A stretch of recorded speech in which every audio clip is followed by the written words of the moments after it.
Hello guys, நம்ம இன்றைக்கி என்ன பார்க்க போகிறோம்? சுண்டைக்காய் காரக்குழம்பு. வாங்க வீடியோக்குள்ளே போகலாம். சுண்டைக்காய் வந்து உடம்புக்கு ரொம்ப நல்லதுங்க. இப்போ ஸ்டவ் வச்சு கடாயில் நல்லெண்ணெய் ஊற்றிருக்கேன். வடகம், கடுகு, வெந்தயம் போட்டிருக்கேன். நல்லா பொரியட்டும். 10 பல் பூண்டு உரிச்சு போட்டிருக்கேன், அதையும் போட்டுக்கலாம். 2 வெங்காயம் குட்டி குட்டியாக கட் பண்ணி வச்சுருக்கேன், அதையும் போட்டு வதக்கிக்கலாம். சுண்டைக்காய் வந்து காம்பு எடுத்துகிட்டு நல்லா நசுக்கி எடுத்துக்கலாம் சுண்டைக்காவை. அப்போ தான் புளிப்பு காரெல்லாம் உள்ளே இறங்கும். இதை நல்லா வதக்கிக்கலாம். இப்போ தக்காளி 2 கட் பண்ணி வச்சுருக்கேன், அதையும் போட்டுக்கலாம். நெல்லிக்காய் சைஸ் புளி எடுத்துருக்கேன், அது நல்லா ஒரு தக்காளி போட்டு நல்லா கரைச்சி வெடிகட்டி எடுத்துக்கிறேன். மசாலா போட்டுக்கிறேன். 3 ஸ்பூன் மிளகாத்தூள் போட்டுக்கிறேன். தேவையான உப்பு போட்டுக்கிறேன். 1/4 ஸ்பூன் மஞ்சள் பொடி. எல்லாம் மிக்ஸ் பண்ணி தனியாக எடுத்து வச்சிடலாம். இப்போ சுண்டைக்காய் நல்லா வதங்கட்டும்.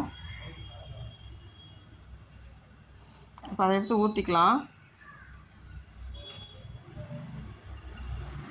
குழம்பு நல்லா கொதிச்சு வருது, சிம்மில் வச்சிடலாம். இப்போ குழம்பு ரெடி ஆகிடுச்சு. கொஞ்சோண்டு வெல்லம் போட்டுக்கலாம். சுண்டைக்காய் குழம்பு வந்து உடம்புக்கு ரொம்ப நல்லது. சுண்டைக்காய் பிள்ளைங்களுக்கெல்லாம் பண்ணி கொடுங்க, நீங்களும் சாப்பிடுங்க. இந்த வீடியோ பிடிச்சிருந்தா லைக் பண்ணுங்கள், சப்ஸ்கிரைப் பண்ணுங்கள், கமெண்ட் பண்ணுங்கள். Thank you friends.